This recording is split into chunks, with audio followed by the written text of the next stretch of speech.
Hi friends. BMW is one of the most unusual and absurd brands of our time. In an attempt to make his name more sporty, the company still does not have its own supercar. And against the backdrop of these contradictions, the German brand became a hostage to its ambitions.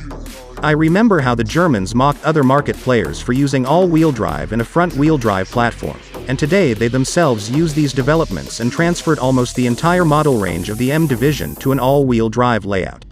And not everyone likes it. For such ardent fans who still believe that BMW should be with manual gearbox and rear-wheel drive, the Germans are preparing a real gift. This is the new BMW M2 G87. The newly arrived fighter has long been dubbed as the last real BMW. The novelty will not receive any electrified add-ons and will be content with the 3-liter inline 6S68, borrowed from the new M3 and M4. You should not count on the fact that the M2 will receive the same power as its older brothers. For a brand new coupe, the power of the Turbo 6 is derated to a more acceptable 450 horsepower. And all this power will be transmitted to the rear axle through a 6-speed manual gearbox. This version will be available for order. And this is a real paradise for automotive old-timers, considering that the M2 will not have all-wheel drive and a heavy automatic gearbox. Although it is possible that a dual-clutch robot will also be offered to choose from. There is every reason to believe that such a herd will be enough for the coupe. An M2 will show good dynamic performance. But let's not forget that the M2 is first and foremost a good drift car with excellent balance, and a track projectile that offers excellent handling without unnecessary electronics. Although the electronics will still be here. The new M2 will feature the latest 8th generation iDrive system with a dual display architecture.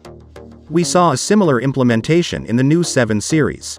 Externally, the coupe will stand out against the background of the usual Deuce with a massive M-body kit, a new exhaust system, a more rigid body and, of course, a different grille. Although hypertrophied nostrils in this segment, thank God, are not expected. Sadly, the M2 will be the last model from the company to offer such a bunch of features, and all subsequent generations are waiting for an electric future that no one can avoid. Friends, before we continue, do not be shy and subscribe to my channel so as not to miss new releases.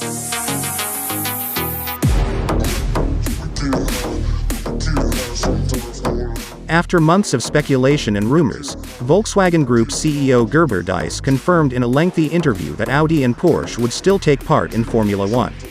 Each brand has its own path in which they try to get into the royal races.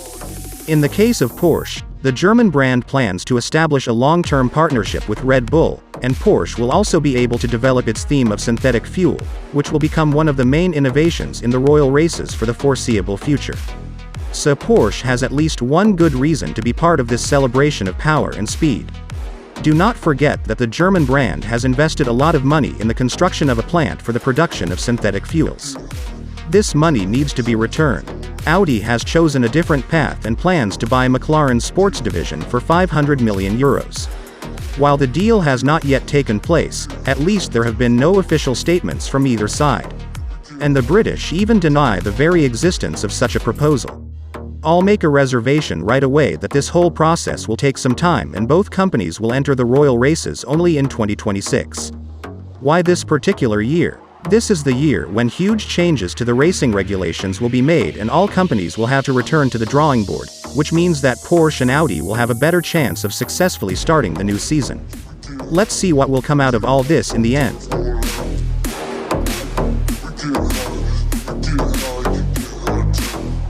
The Fisker Ocean electric crossover has reached the final stage of testing and by the end of the year, and to be precise in November, it should be on the conveyor in Austria at the famous Magna Steyr plant.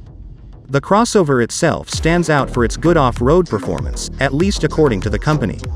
And most importantly, the novelty will be sold at quite a loyal cost. The company will set a price tag of $38,000 for the basic version. For the money you get a single-engine version with 275 horsepower and a range of 402 kilometers.